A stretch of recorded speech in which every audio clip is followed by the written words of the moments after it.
अस्सलाम वालेकुम रहमतुल्लाहि ताला वबरकातुहू। नूरानी तालीम हिस्सा सोम आप देख रहे हैं। इसकी हमारा पार्ट नंबर ये 8 है और ये उर्दू सीखने और ये जो उर्दू है दिनियात है मसला मसाइल का है ये 59 है। तकदीर का बयान है यहाँ पर। सवाल, तकदीर किसे कहते हैं? जवाब, दुनिया में जो कुछ होता है और बंदे जो कुछ भलाई और बुराई करते हैं खुदा ताला अपने इल्म के मुवाफिक पहले से लिख लिया है, उसे तकदीर कहते हैं। सवाल, क्या अल्लाह ताला ने जैसा हमारी तकदीर में लिख दिया है हमें मजबूरन वैसा करना पड़ता है? जवाब, नहीं, अल्लाह ताला के लिख देने से हमें मजबूरन वैसा नहीं करना पड़ता, बल्कि हम जैसा करने वाले थे अल्लाह ताला ने अपने इल्म से वैसा लिख दिया है। अगर किसी की तकदीर में भलाई लिखी तो इसलिए कि वो भलाई करने वाला था। अगर वो भलाई करने वाला होता तो खुदा ताला उसकी तकदीर में भलाई लिखता। खुलासा ये है कि खुदा ताला के लिख देने से बंदा किसी काम के करने पर मजबूर नहीं किया गया। यहाँ पे है मरने के बाद ज़िंदा होना। सवाल, मरने के बाद ज़िंदा होने से क्या मुराद है?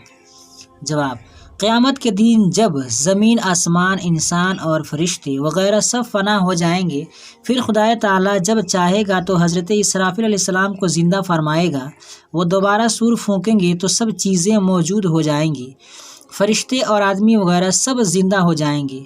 मुर्दे अपनी अपनी कब्रों से उठेंगे। हश्र के मैदान में खुदा ताला के सामने पेशी होगी, हिसाब लिया जाएगा और हर शख्स को अच्छे बुरे कामों का बदला दिया जाएगा।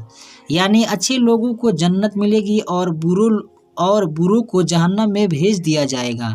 सवाल, जो शख्स ईमान मुफस्सल की सब बातों को दिल से माने और ज़ुबान से इकरार करे लेकिन नमाज न पढ़े और रोज़ा न रखे, ज़कात न दे और हज न करे तो वो मुसलमान है या नहीं? जवाब, मुसलमान तो हैं लेकिन सख्त गुनहगार और खुदा और रसूल का नाफरमान है। ऐसे शख्स को फासिक और फाजिर कहते हैं। सवाल, जो शख्स नमाज, रोज़ा वगैरह का पाबंद हो, ईमान मुफस्सल की सब बातों को दिल से मानता हो, लेकिन हुजूर सैयद आलम सल्लल्लाहु ताला अलैहि वसल्लम की शान में गुस्ताखी और बेअदबी करता हो, वो मुसलमान है या नहीं? जवाब, वो मुसलमान नहीं, ऐसा शख्स काफिर व मुर्तद है। सवाल, जो शख्स हुजूर अक़दस सल्लल्लाहु ताला अलैहि वसल्लम की शान में खुद गुस्ताखी न करे लेकिन गुस्ताखी करने वाले को जानबूझकर मुसलमान समझे, वो कैसा है? जवाब, वो भी काफिर और मुर्तद है।